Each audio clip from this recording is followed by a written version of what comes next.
আর আবু জেহেলের বাড়ি হলো পেশাব পায়খানা ওযুর জায়গা। যারা গেছেন পাশাপাশি, আমি কত বছর আগে ইসলাম লাইভ দিছিলাম যে এই নবীজির বাড়ি আবু জেহেলের বাড়ি পাশাপাশি।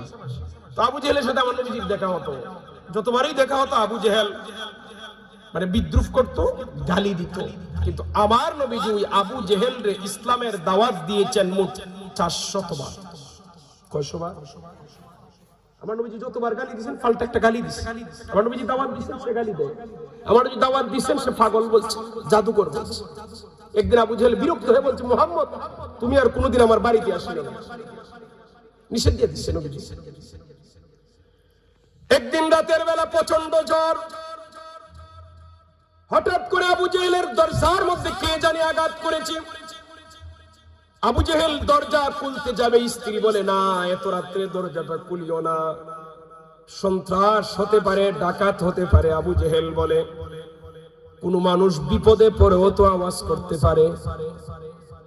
আবু জেহেল দরজা খুলল, দরজা খুলে দেখে রাহমাতাল লিল আলামিন মুহাম্মাদুর রাসূলুল্লাহ সাল্লাল্লাহু আলাইহি ওয়াসাল্লাম দরজার সামনে দাঁড়িয়ে আছেন।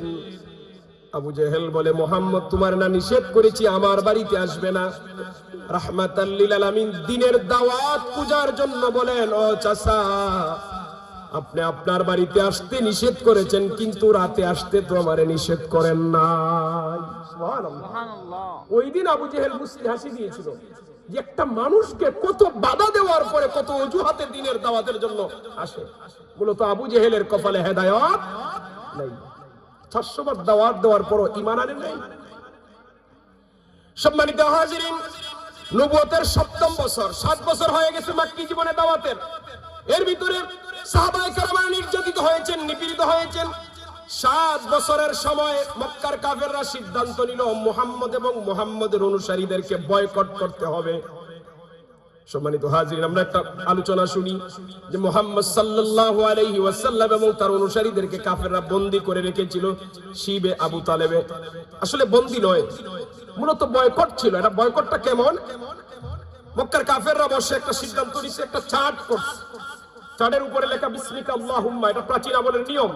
তারা বিসমিল্লাহ না লেখে বিসমিকা আল্লাহুম্মা লিখতো। চার্টের মধ্যে লেখা মুহাম্মদ এবং মুসলমানদের সাথে কেউ বিয়ে শাদী করাবে না, দিবে না। মুহাম্মদ এবং মুসলমানদের সাথে কেউ অর্থনৈতিক লেনদেন করবে না, কথাবার্তা বলবে না, তাদের সাথে কোনো জিনিস বেচাকেনা করবে না, মক্কার বাহিরে তাদেরকে যাইতে দেওয়া হবে না, বাহিরের কোনো মানুষকে তাদের সাথে দেখা করতে দেওয়া হবে না। এই চার্ট লেখে তারা কাবাগরের মধ্যে টাঙ্গিয়ে দিচ্ছে। এই হলো সামাজিক এবং অর্থনৈতিক বয়কট আল্লাহর নবী এবং মুসলমানদের সাথে কাফেররা করবে। এই 3 বছর চললো, 7ম বছর থেকে 10ম বছর, 3 বছর চলছে এই বয়কট। 3 বছরের ফলাফল কি? মুসলমানরা খাবার না পেয়ে গাছের পাতাকে জীবন বাঁচাইছে। সুবহানাল্লাহ বলবেন না? জীবনে আমরা গাছের পাতা খাইছি? মুসলমানরা গাছের পাতাকে জীবন বাঁচাইছেন, তারপরও কাফেরের কাছে মাথা নত করেন। দ্বিতীয়ত শুকনা চামড়াকে বিছিয়ে তাকে জীবন বাঁচাইছেন। মক্কার মুসলমানদের শিশু বাচ্চাদের কান্নার আওয়াজ মক্কার বাহিরে গেছে, ক্ষুধার যন্ত্রণা। 3 বছর পরে নবীজি দোয়া করেছেন, আল্লাহ এটা থেকে মুক্তি দেন। সম্মানিত হাজিরিন, আল্লাহ রাব্বুল আলামিন মুক্তি কিভাবে দিয়েছেন? পোকা পাঠাইছেন। এক ধরনের পোকা এসে চাঁদের যে শর্তগুলি ছিল সব শর্ত মিটাই দিয়েছে তারা। সুবহানাল্লাহ বলেন। সুবহানাল্লাহ। আল্লাহ চাইলে পারেন কিনা? আল্লাহ মিটাই দিয়েছেন। তখন 3 জন কাফের ছিল, মুরব্বী কাফের, এদের মধ্যে মানবিক ছিল। তারা বলে আরে এটা তো হয় না, আমরা সামাজিক ভাবে চলবো আর মুহাম্মদ এবং মুসলমান চলবে না, এটা তো হতে পারে না। হোক আমরা এক ধর্ম পালন করি, তারা আর এক ধর্ম। না না, এটা হয় না। মুরব্বীদের কথা এবং কাগজে মিটে গেছে। মানুষে বলে ঠিক আছে, বয়কট তোলা হলো। নবুয়তের 10ম বছর পর্যন্ত এভাবে চললো। শেষ নবুয়তের 10ম বছর যখন শেষ হলো, 11তম বছরে আম্মা জান খাদিজাতুল কুবরা রাদিয়াল্লাহু তাআলা আনহা ইন্তেকাল। নবীজির চাচা আবু তালেবের ইন্তেকাল। এই দুইজন ছিলেন নবীজির ডান এবং বাম, অর্থনৈতিক শক্তি, সামাজিক শক্তি। আম্মা জান আয়েশা সিদ্দিকা রাদিয়াল্লাহু তাআলা আনহা নবীজির সাথে বিবাহ বন্ধনে আবদ্ধ হওয়ার পরে, সাংসারিক জীবন করার পরে নবীজির আখলাক চরিত্র দেখে ইসলামের দাওয়াত যখন নবীজি শুরু করলেন, আম্মা জানের যত সম্পদ ছিল সমস্ত সম্পদ ইসলামের জন্য ওয়াকফ করে দিলেন। আবু তালেব কাফের, মুসলমান নয়, কিন্তু আবু তালেব উনার সন্তানদেরকে বলেছেন, আবার সন্তানেরা তোমরা সব সময় মুহাম্মদের নিকটে থাকবে, কাফেররা যখন মারবে আগে যেন তোমাদের গায়ে আঘাত লাগে, মুহাম্মদের গায়ে যেন আঘাত না লাগে। যেই চাচা ভাতিজার জন্য এতটুকু করলেন কিন্তু ঈমান আনতে পারেন নাই, এই জন্য নবীজি বলেছেন আমার চাচাকে আল্লাহ জান্নাত দিবেন না, কিন্তু জাহান্নামের মধ্যে কম শাস্তি হবে আমার চাচা আবু তালেবের। সম্মানিত হাজিরিন, 11তম বছর নবীজির বড় কষ্টের, 12তম বছর গেল আরো কষ্ট, 13তম বছরে এসে কাফেররা সিদ্ধান্ত নিল যে আর মুহাম্মদকে জীবিত রাখা যাবে না, যেভাবেই হোক মুহাম্মদের বিরুদ্ধে আমরা ঐক্যবদ্ধ হওয়া উচিত, নাইলে এইভাবে যদি ইসলামের ধর্মের অনুসারী বাড়তে থাকে আমরার বাপ দাদার ধর্ম আর অস্তিত্ব থাকবে না। তো বাংলাদেশের জাতীয় সংসদে আইন পাস হয় সংসদ ভবনে, আর আরবরা তারা মক্কার দারুন নাদওয়া ছিল তাদের সংসদ, দারুন নাদওয়াতে আবু জেহেল, উতবা, শাইবা, উমর ইবনে হিশাম, হিশাম ইবনে আমর সহ বড় বড় কাফেররা তারা ওই জায়গার মধ্যে বসে সিদ্ধান্ত করত। সম্মানিত হাজিরিন, তারা বৈঠকে বসছে, মুহাম্মদের ব্যাপারে কি সিদ্ধান্ত গ্রহণ করা যায় বৈঠক চলছে। একজন সাদা দাড়িওয়ালা মুরব্বি পাগড়ি মাথায় দিয়ে আসছে, তারা বলে কে? তোমরা যার বিরুদ্ধে ঐক্যবদ্ধ আমি তোমাদের সাথে একমত। তারা বলে সহযোগী পাইলাম। মূলত ইবলিস শয়তান মানুষের সুরত করে ওই বৈঠকে আসছে, সব শয়তানরা একই। তারা বলে আমরা সভাপতি দেওয়ার মতো সুযোগ পেয়েছি, মুরব্বিরে দিয়া দিছে সভাপতি, ইবলিস টাটকা শয়তান ইবলিসের সভাপতি দিছে। দেখতে সুন্দর, সাদা দাড়িওয়ালা, পাগড়িও আছে, নবীর বিরুদ্ধে সিদ্ধান্ত নিবে তারা দিছে সভাপতি। সম্মানিত হাজিরিন, আপনি আমি যেমন গ্রামে বিভিন্ন কাজের জন্য বৈঠক করি, এটাও ঠিক তেমনি, এটা কোনো কাল্পনিক কোনো কাহিনী নয়, বাস্তবতা। দারুন নাদওয়ায় সবাই বসলো। আবু আল বাখতারি কাফেরদের একজন সরদার, লিডার, বড় নেতা, একটা গোত্রের লিডার, তার নাম আবু আল বাখতারি। সে দাঁড়ালো, দাঁড়িয়ে বলে মুহাম্মদের ব্যাপারে আমার প্রস্তাব হলো মুহাম্মদকে আমরা বন্দী করে রাখবো, খাবার দাবার বন্ধ করে দেব, এক সময় মুহাম্মদ মারা যাবে, মুহাম্মদ মারা গেলে তার অনুসারী আর খুঁজে পাওয়া যাবে না। এটা তার প্রস্তাব। ইবলিস দাঁড়িয়ে বলে না না, তোমার প্রস্তাব মানা যায় না। যদি মুহাম্মদকে আমরা বন্দী করে রাখি তাহলে মুহাম্মদের অনুসারীরা বিদ্রোহ করবে, মিছিল করবে, বিক্ষোভ করবে, এক সময় মুহাম্মদকে ছাড়িয়ে নিবে। একবার যদি বন্দী করার পরে ছাড়িয়ে নেয়, জীবনে আর কোনোদিন মুহাম্মদরে বন্দী করা যাবে না। সবাই বলে মুরব্বির সাথে একমত, এই প্রস্তাব বাদ। 2 নম্বরে দাঁড়ানো আমর, হিশাম ইবনে আমর দাঁড়িয়ে বলে আমার প্রস্তাব হলো মুহাম্মদরে আমরা দেশ থেকে বের করে দিব, গ্রাম থেকে বের করে দিব, এই শহর থেকে বের করে দিব। ইবলিস শয়তান দাঁড়িয়ে বলে না না, তুমি জানো না মুহাম্মদের যে মুখের ভাষা, তার যে চেহারার সৌন্দর্য, মুখের ভাষা সৌন্দর্য দেখে মানুষ পাগলের মতো তার দলে, তার ছায়া তলে আশ্রয় নিবে। এক সময় মুহাম্মদের দল বড় হয়ে যাবে, তোমাদের বিরুদ্ধে যুদ্ধ করবে, এক সময় তোমাদের বাপ দাদার ধর্মের অস্তিত্ব আর থাকবে না। সবাই বলে আমরা একমত, এই প্রস্তাব মানা যায় না, এই প্রস্তাব বাতিল।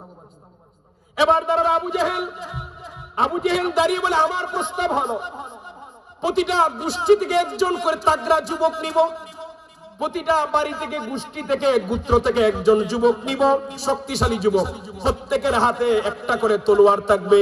সবাই মুহাম্মদের গড় ঘেরাও করবে। মুহাম্মদ যখন গড় থেকে বের হবে অতর্কিত হামলা করে মুহাম্মদকে হত্যা করা হবে। মুহাম্মদের অনুসারীরা সব মানুষের বিরুদ্ধে বিদ্রোহ করতে পারবে না, যুদ্ধ করতে পারবে না, প্রতিবাদও করতে পারবে না, বাধ্য হয়ে সালিশে বসবে, আমরা রক্তপণ দিয়ে দিব, মুক্তি হয়ে যাবে, সমাধা হয়ে যাবে। এইভাবে মুহাম্মদের অস্তিত্ব শেষ হয়ে যাবে। ইবলিস শয়তান দাঁড়িয়ে বলে এটা সুন্দর প্রস্তাব, এটাতে আমি একমত। নাউজুবিল্লাহ বলে, সবাই বলে মুরব্বি যেহেতু বলছে আমরা সবাই একমত, সব মানুষ একমত হইছে। সিদ্ধান্ত দেখেন যে প্রতিটা গোষ্ঠী থেকে একজন যুবক, নির্ধারিত এক গোষ্ঠীর মানুষ যদি মুহাম্মদরে মারে, তো এরা মুহাম্মদের যে অনুসারী আছে এই গোষ্ঠীর বিরুদ্ধে তারা মারামারি করতে পারবে, কিন্তু সব গোষ্ঠীর বিরুদ্ধে তো মারামারি করতে পারবে না। দেখেন কত শয়তানি বুদ্ধি। আবু জেহেলের বুদ্ধি আর শয়তানের বুদ্ধি এক, ঠিক না? কথা বলেন না কেন আপনারা? আবু জেহেলের বুদ্ধি আর শয়তানের বুদ্ধি কি? সম্মানিত হাজিরিন, সিদ্ধান্ত শেষ। রাত্রে সিদ্ধান্ত হইছে পরের দিন যাবে, এর পরের রাত্র শেষ হওয়ার পরে সকালবেলা যখন নবীজি ঘর থেকে বের হবেন তখন নবীজির মারা হবে। এই হলো তার সিদ্ধান্ত। এরাই এইদিকে সিদ্ধান্ত করছে, আর আল্লাহ তাআলা জিবরিল আমিনকে আমার নবীজির কাছে এই কাফেরদের গোপন বৈঠক ফাঁস করে দিয়েছে। না সুবহানাল্লাহ বাড়িতে বলবেন আপনি? রাত বাজে একটা, জুড়ে বলেন সুবহানাল্লাহ। যুবকদের অবস্থা আরো বড় হওয়ার কথা। আল্লাহ তাআলা জিবরিল আমিন নবীর কাছে পাঠাইয়া তার গোপন বৈঠকে যা আলোচনা করেছিল সিদ্ধান্ত নবীর কাছে জানাই দিয়েছেন। আর জিবরিল আমিন এর মাধ্যমে জানাইছেন আমার নবী কি পদক্ষেপ নেবেন। আল্লাহ তাআলা জিবরিল আমিন মধ্যে জানাইছেন যে আমার নবীকে বলবেন যেই রাত্রে তারা নবীরে হত্যা করবে ওই রাত্রেই যেন নবীজি হিজরতে রওনা দেন। সুবহানাল্লাহ। আমার নবীর অভ্যাস ছিল প্রতিদিন সকালবেলা অথবা বিকালবেলা আবু বকরের বাড়িতে যাইতেন, কিন্তু পরের দিন দুপুর বেলা আবু বকর সিদ্দিক রাদিয়াল্লাহু তাআলা আনহুর বাড়িতে গেলেন। কাফেররা ভাবলো দুপুর বেলা উনি যায় না যায় আমাদের কি। কাফেররা মনে মনে খুশি, রাত্রে সিদ্ধান্ত নিয়েছে মুহাম্মদ জানে না আর আমার নবী যে জানেন কাফেররা জানে না। সুবহানাল্লাহ। সম্মানিত হাজিরিন, হযরত আবু বকর সিদ্দিক রাদিয়াল্লাহু তাআলা আনহুরে বললেন, ওরে আবু বকর, হিজরতের সময় এসে গেছে, হিজরতের একমাত্র সাথী হবে তুমি আবু বকর, প্রস্তুতি নাও। আবু বকর রাদিয়াল্লাহু তাআলা দায়িত্ব দিয়ে আসেন। আমার নবীজি ঘরে আসলেন, হযরত আলী রাদিয়াল্লাহু তাআলা নূরে ডাক দিলেন। সম্মানিত হাজিরিন, ওই যে কাফেররা সিদ্ধান্ত করেছিল, এই সিদ্ধান্ত কিভাবে জানাইছেন দেখেন আল্লাহ।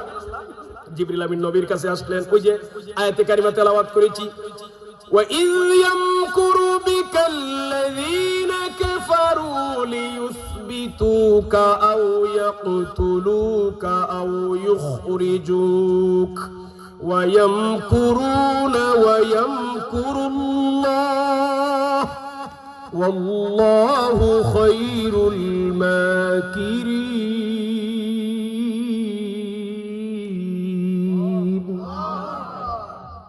আল্লাহ তাআলা বলেন, হাবিব স্মরণ করুন সে সময়ের কথা যখন কাফেররা আপনার বিরুদ্ধে ষড়যন্ত্র করেছিল।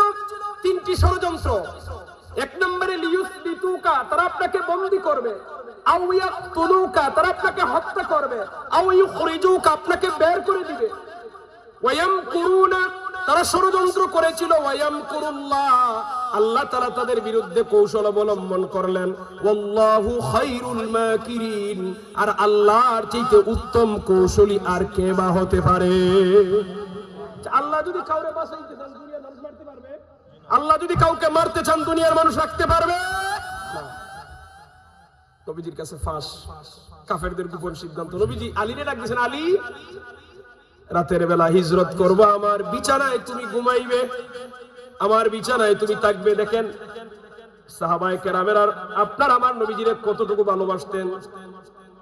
আলীও জানেন এই যুবকেরা কাফেররা সবাই মিলে মারবে নবীজিরে। নবীজি বলছেন, আলী, কাফেররা মারার জন্য সিদ্ধান্ত নিয়েছে, আমি রাতের বেলা বের হব, হিজরতে যাব, তুমি আমার বিছানায় থাকবে।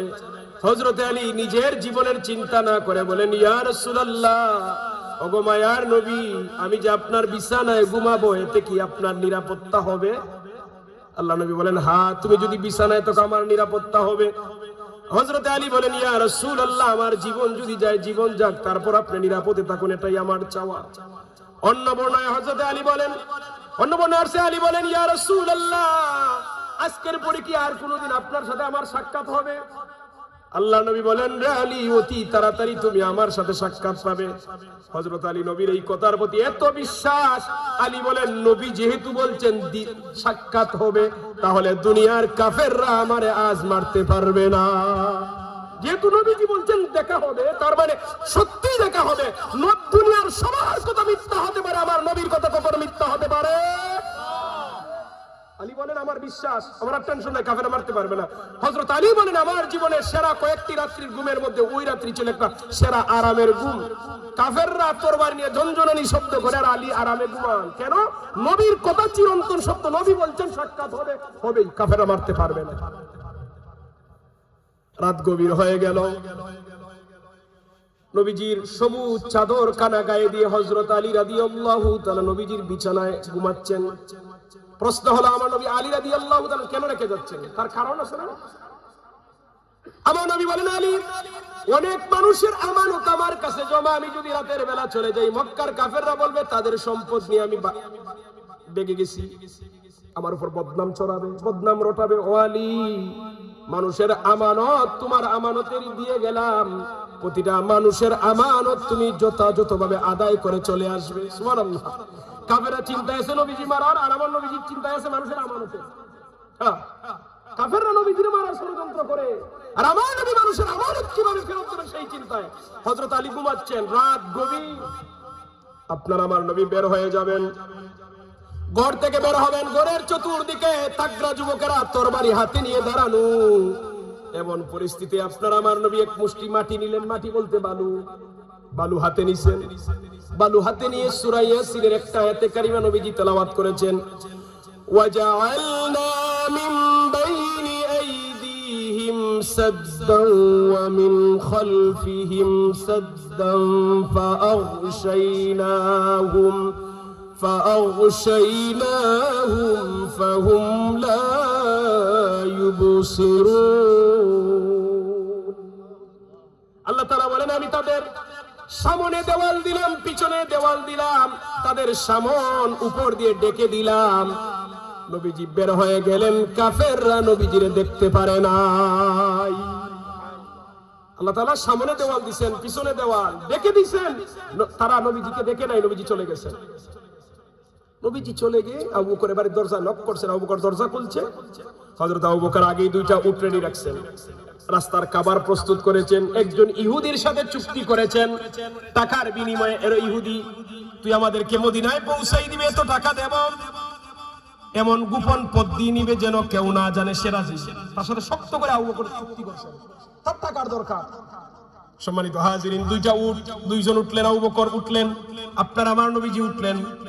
মক্কা থেকে রাতের আধারে রওনা দিয়ে মদিনার উদ্দেশ্যে না গিয়ে গারে সুরে গেলেন। গারে সুরে কেন দেখেন, নবীজি তো ইচ্ছা করলে রাতেই মদিনার উদ্দেশ্যে রওনা দিতে পারতেন।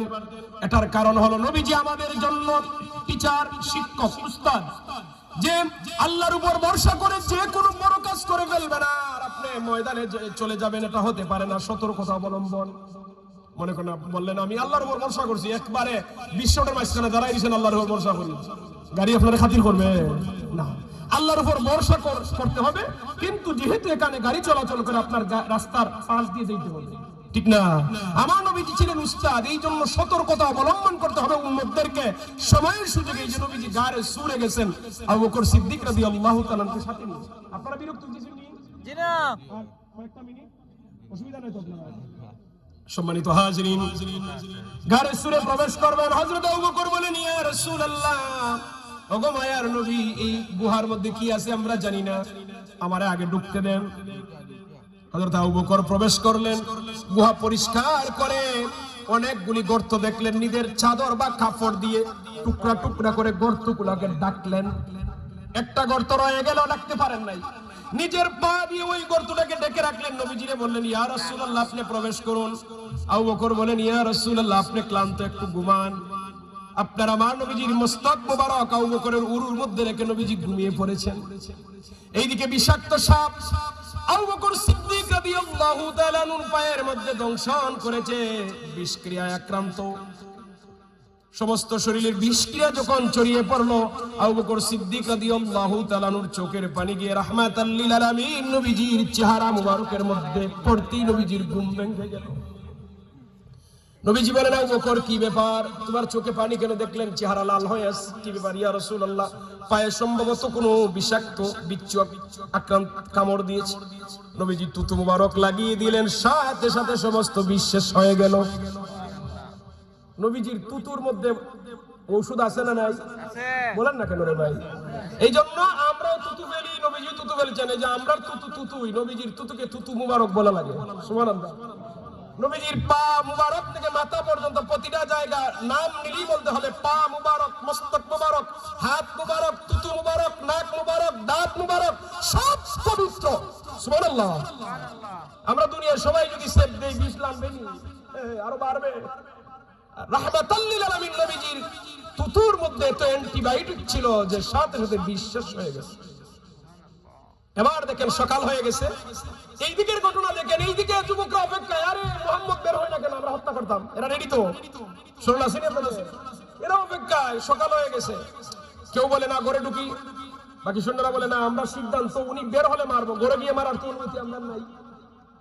অবশেষে একজনে বলছে তোমরা কার অপেক্ষা? কয় মুহাম্মদের অপেক্ষায়। রাতের বেলা তো দেখলাম মুহাম্মদ বের হয়ে চলে গেছে। কয় কি বলো, আমরা তো দেখি নাই। কয় আমি দেখছি তো।